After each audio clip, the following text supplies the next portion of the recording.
से पैदा हुए हिरण्यकश्यप और हिरण्याक्ष, अदिति से पैदा हुए 49 पवन, वनिता से पैदा हुए गरुड़। गरुड़ जी दो भाई थे, एक का नाम था गरुड़, एक का नाम था वरुण।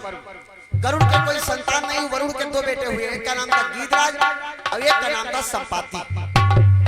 कद्रु के सर्प हुए। गरुड़ भगवान सर्पों का भक्षण करते हैं। एक दिन कद्रु ने सोचा कि मैं अपने पुत्रों को अमर कर दूं। इसके लिए एक दोनों बहनों खड़ी एक दिन सूर्य भगवान की ओर देख रही थी, वनिता को बुला ले गई और कहा बहन देखो सूर्य भगवान के घोड़ों का रंग काला है।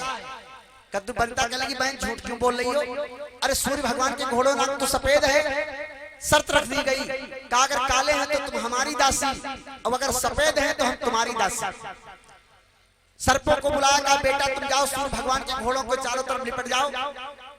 सर्प जाकर के सूर्य भगवान के घोड़ों के चारों तरफ लिपट गए। जब सुबह जाकर के देखा तो सूर्य भगवान के घोड़ों का रंग काला था। बेचारी वनिता कद्रु की दासी बन गई। जब दासी बन गई तो गरुड़ भगवान दासी पुत्र बन गए। एक दिन की बात है, दोनों जब दासी बन गए, गरुड़ जी ने एक दिन सोचा कि मैं इतना बड़ा वीर, इतना बलवान और मेरी मैया दासी बन करके रहे, धिक्कार है ऐसे बेटे को। अपनी मौसी के पास में पहुंचे गरुड़ जी और कहा मौसी ऐसा कोई उपाय है कि तुम हमारी मैया का दासीपन छोड़ दो? कहा हाँ है। कहा अगर तुम हमको अमृत ला करके दे दो तो हम तुम्हारी मैया का दासीपन छोड़ देंगे। गरुड़ जी महाराज अमृत लेने के लिए अपने पिता कश्यप के पास में आए और कहा पिताजी हम अमृत लेना जाना चाहते हैं लेकिन हमारे भूख लगी है, हमको कुछ खाने को बताओ। तो कश्यप जी ने एक सरोवर देखा, एक बतलाया का बेटा वहां चले जाओ, वहां एक हाथी और एक कछुआ लड़ रहे हैं, उन दोनों को खा जाओ। लेकिन भैया ये थे कौन? ये पूर्व जन्म में दोनों सगे भाई थे। ये लड़ रहे थे, दुर्वासा ऋषि पहुंच गए और पहुंच गए, दोनों को मना किया देखो भैया भाई भाई का लड़ना ठीक नहीं है, लेकिन नहीं माने, लड़ते रहे। दुर्वासा ऋषि कहने के दुष्टो तुम मेरा कहना नहीं मानते हो, मैं तुमको श्राप देता हूं कि तुम जहां भी जाओगे लड़ते रहोगे। दोनों मर गए। एक हाथी हुआ, एक कछुआ हुआ, आज भी दोनों लड़ रहे हैं। कश्यप जी ने कहा जाओ बेटा उन दोनों को खा जाओ, श्राप से भी मुक्ति हो जाएगी। लेकिन लंबाई चौड़ाई किसनी है? हाथी के विषय में लिखा है विद्वान ने हाथी 48 कोस लंबा और 24 कोस ऊंचा था। कछुए के विषय में बताया कछुआ 40 कोस चकलान में था और 12 कोस ऊंचान में था। गरुड़ जी महाराज गए, एक पंजे में हाथी को दबा लिया, एक पंजे में कछुए को पिताजी के पास में लेकर के आ गए। बोले पिताजी अब कहाँ खाएं? कश्यप जी ने देखा दादा अब तो पूरी आफत आई गई। कहा बेटा इनको ऐसी जगह पर ले जाकर के खाओ जहां पर कोई पशु पक्षी जीव जंतु ना हो। तो गरुड़ जी महाराज हाथी और कछुए को लेकर के उड़े, एक बरगद की डाल पर जाकर के बैठे। उस बरगद की लंबाई चौड़ाई कितनी है भैया? पंडित रघुनाथ प्रसाद जी ने विश्राम सागर में दिया है कि विश्राम सागर में पंडित रघुनाथ प्रसाद जी ने लिखा है कि उस बरगद की लंबाई चौड़ाई कितनी है? 100 योजन बट वृक्ष ऊंचाई।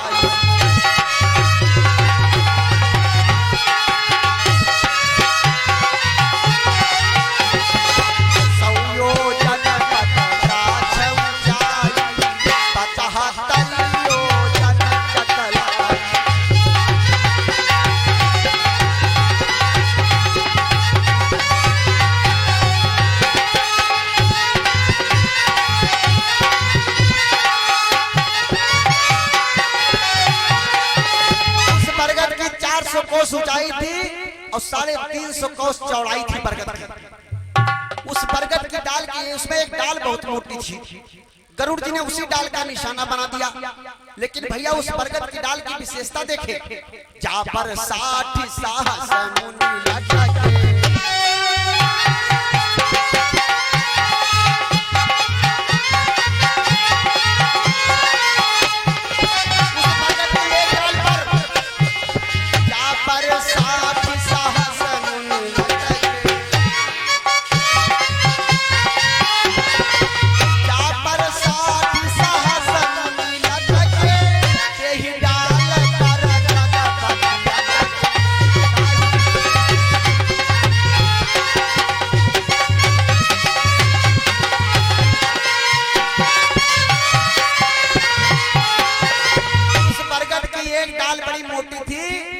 उस बरगद की डाल पर 60,000 बाबा उल्टा लटके तपस्या कर रहे थे।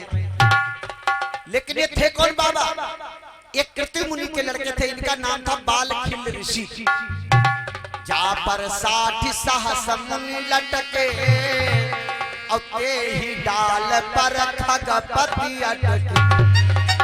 गरुड़ जी ने हाथी कछुए को ले जाकर के बरगद की डाल पर रख दिया भैया, लेकिन डाल वजन नहीं रह पाई, टूट गई डाल। लेकिन गरुड़ जी ने गिरने नहीं दिया। एक पंजे में हाथी है, एक पंजे में कछुआ है, चोंच में डाल पकड़ लिया। टूटी डाल गरुड़ दबकाए,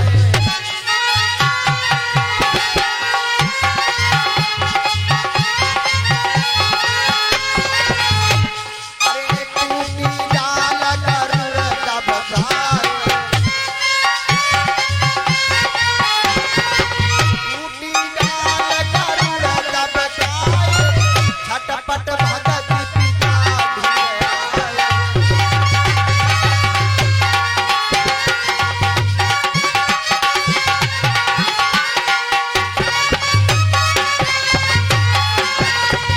उस बरगद की डाल को लेकर के गरुड़ जी महाराज कहाँ गए? पिता कश्यप के पास में आ गए।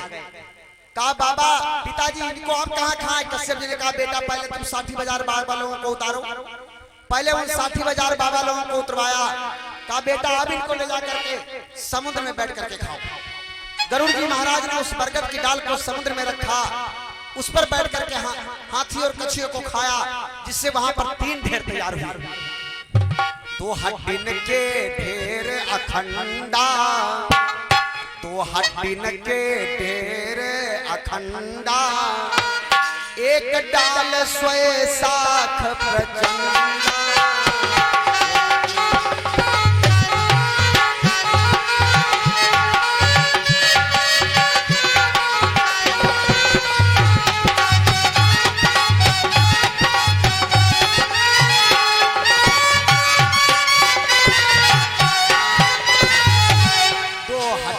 के ढेर अखंडा और एक डाल स्वेचाख प्रचंडा।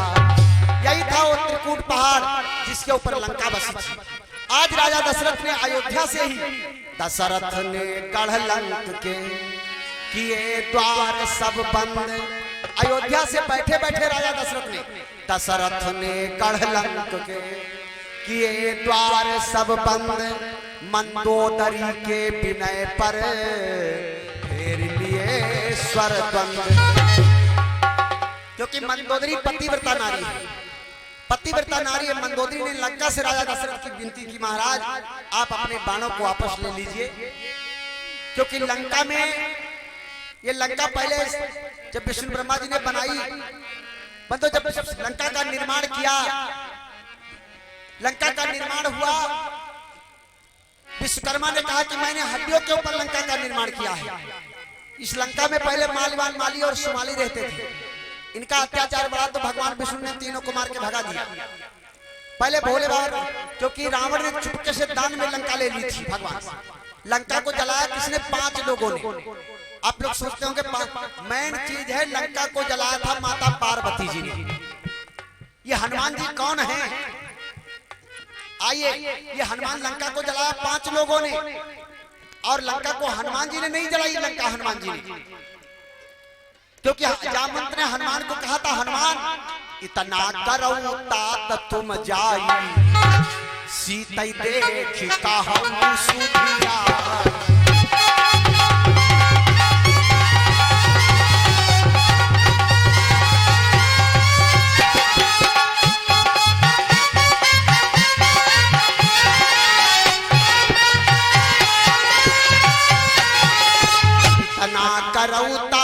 तुम जाई और सीता देखी कहूं सुधिया। हनुमान जी महाराज लंका में जब पहुंचे, बंधुओं हनुमान जी महाराज लंका में गए। हनुमान जी महाराज ने राम को तो साथ दिया, लेकिन पांडवों का भी साथ हनुमान जी महाराज ने दिया है। आइए आज मंगलवार दिन है, तो थोड़ी सी हनुमान जी की कथा हम आपके समक्ष